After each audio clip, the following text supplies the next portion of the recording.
She will come after how many days? 4 or 5 days. 4 or 5 days. Guys, I have a visitor. Kanchi is here.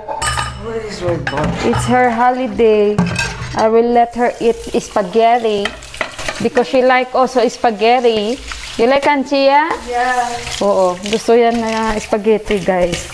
You miss my spaghetti? You miss also the adobo. Yeah. The chicken with the soy sauce. It's like, it's been a year right when you eat. Yeah, gusto niya adobo, guys. She like adobo. Mandira, puto, and siopaw. I already eat. I will not eat because, you know, I eat this morning. Yuhan did not eat. You want to drink lassi? We'll drink lassi. Kanchi? Yeah. We'll drink to kuya. Banana lassi. Kasi if it's hot, it's nice to drink. Yeah. Banana. Last time me and Kanchi get the spaghetti in the fridge, Kanchi. Me and Mandira, we drink. We drink lassi and chow mein.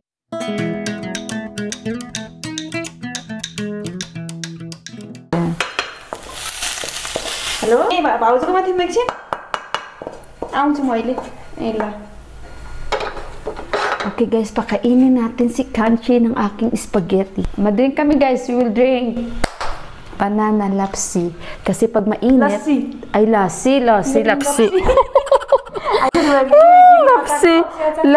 If we drink banana lassi in this summer, it's summer now, not yet. Kinda. Yes, Maya. Summer plus spring. Yeah, summer, spring, mix. Winter, spring, because summer, very long the summer actually, but it's kind of spring. Because summer here, it's okay, not that hot, but in Taray, very hot, yeah?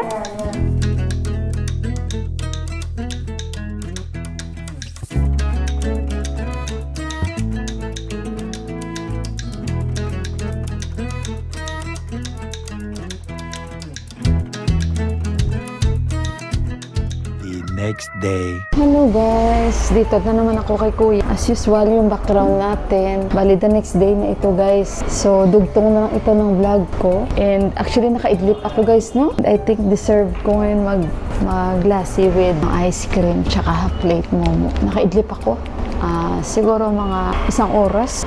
Isang oras din naman. Yan. Kailangan nilapit ko yung hitsura ko para makita ko kayo. At least pag nakaglas ako, makita ko yung hitsura ko. Kasi pag hindi ko makikita. Anong tayo ng lassi kasi during summer, masarap din naman. Yan na yung time na masarap kumain ng mga yogurt, ice cream, at saka lassi guys. Gatas tsaka yogurt, mimix nila. Pwede rin mix nyo sa fruits, yun, and tubig. Marunong naman ako pero tamad na ako guys kasi bibili pa ba ako. So, ayun guys, nakita nyo sa title natin dahil alam ko, natatakpan ba yung mic ko? Alam ko na marami din naman sa inyo talaga nag-aabang itong sasabihin ko na to. Nakita nyo naman sa title natin. So, yun nga, yung iba sa inyo mangungula talaga, marunong talaga. Grabe yung alikabukan, no? Pati yung camera natin, hindi talaga makaka-survive. So, ayun na nga guys, sasabihin ko sa inyo dahil bitin kayo lagi. Kasi unang-unang guys, nare-respeto ko yung side ng isa.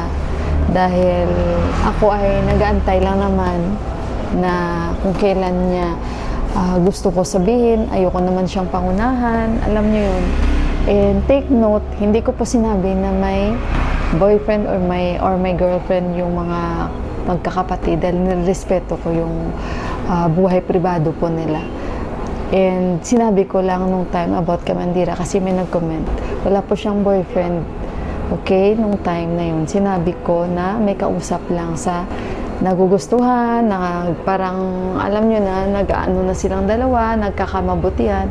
Pero yan po yung bagay na ina-avoid ko po sabihin o pangunahan po sila.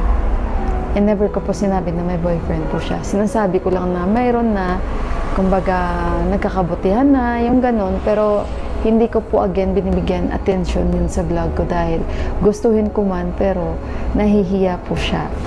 So, kaya nire-respeto ko. And then, siguro ito na yung time na sasabihin ko kung sino ba talaga sa magkakapatid ang mag-i-engage And total, lahat ay naka-fix na and okay na. And of course, gusto niya rin kayo imbitahan sa kanyang engagement day. And ito ay pwedeng-pwede ko na sabihin sa inyo talaga. Kasi nga, again, kahit magka-close man kami, kahit okay kami, ayoko po, kumbaga, ano ba yun, yung privacy nila. Kumbaga, nagsiset po ako ng limit, same din po sila. Hindi porket ka-close kami, basta ko na lang sasabihin. Dahil, syempre, bago ko naman sabihin, nagpapaalam po ako sa kanila kasi privado po nilang buhay yun. 'Di ba? So, ayun nga guys, ang dami ko namang chika-chika sa inyo. And yun na nga guys, hindi kayo nagkakamali.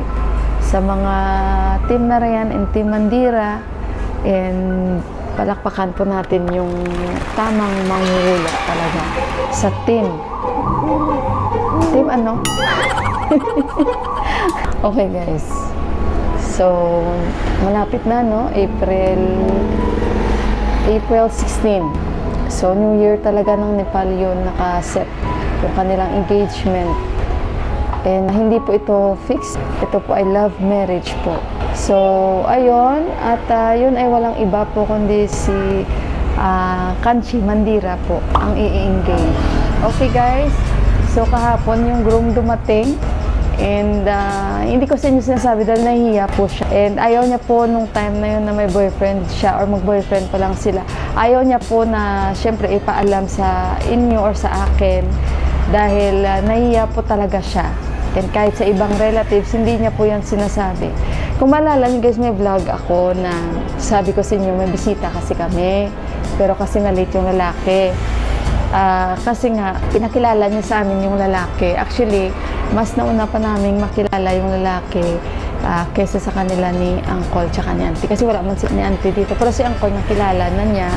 Yung lalaki guys, makikita niyo talaga na seryoso siya. And saan pa ba siya yung nabingwit niya is mapalad na siya doon. And thank you. Thank you. So ito guys, Lassie. So mapalad na siya.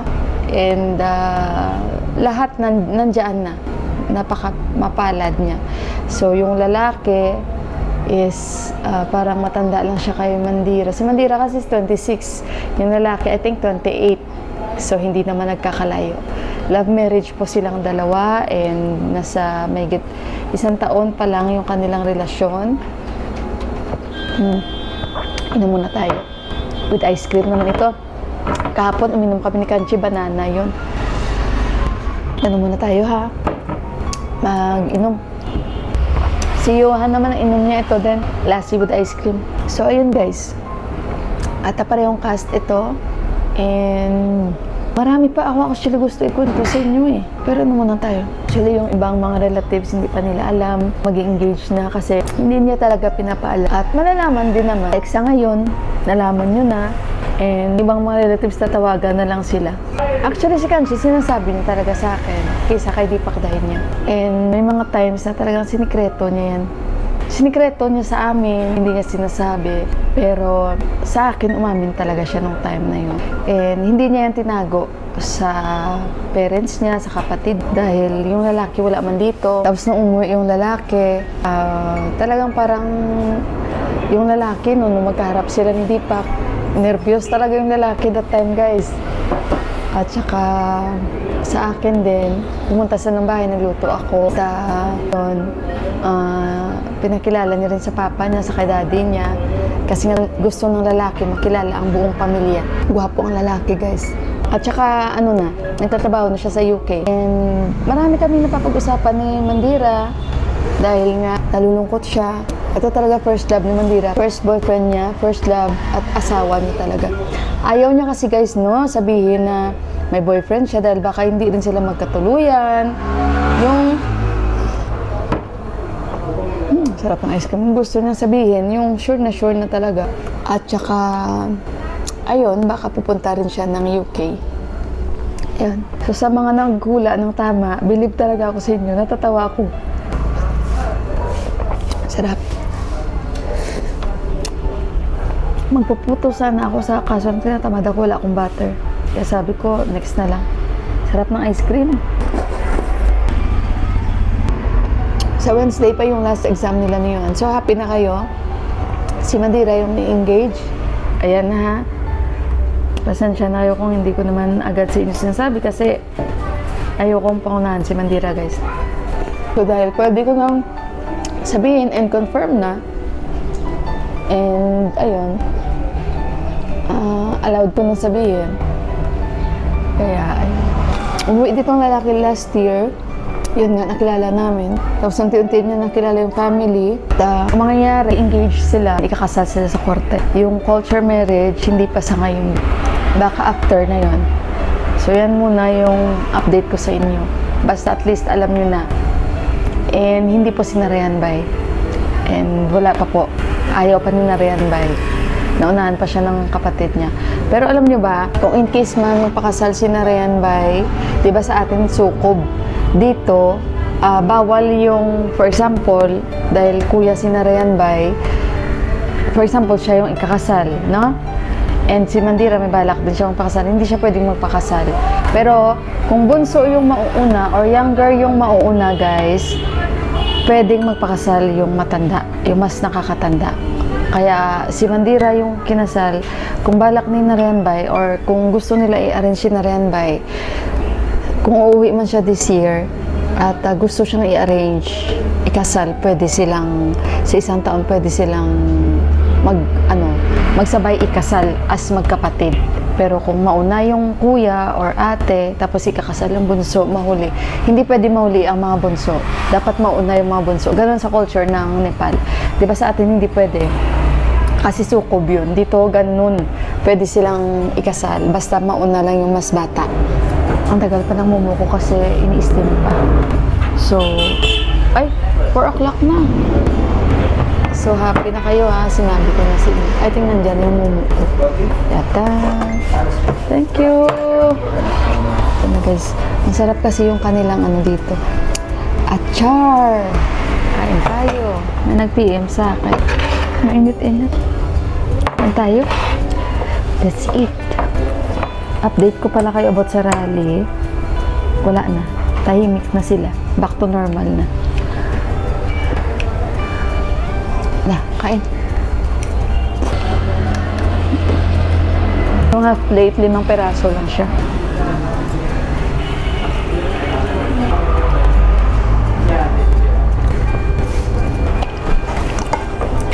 Marami kaming napapag-usapan ni Mandira, guys, dahil nagsishare yan siya sa akin. Alam mo yan, ang maganda sa mga dalaga. Nung time niya na, Kanchi, can I share it to my vlog? Ayaw niya talaga. Parang nagtatampo din ako. Kasi excited ako dahil naging part siya ng vlog ko. Pero kasi, mas naisip ko na respeto ko yun, guys. Excited man ako sabihin sa inyo, pero pigil ako. Guys, sa bahay na ako, guys. Bumili lang ako saglit ng tinapay. At, alam nyo, natusok ako nung ng anahaw namin. Yung anahaw, may ano pala yun? May mga tinik, no? Naiwan talaga yung tinik niya. Nakadikit talaga kanina kasi nabunggo yung kamay ko. Kasi iniiwan ko sa baba ng anahaw namin yung susi, guys. Pag lumabas kami or pag lumabas ako, inalam mo kadami-daming susi. 2 lang naman nung gumagana doon na ginagamit namin. Ayan.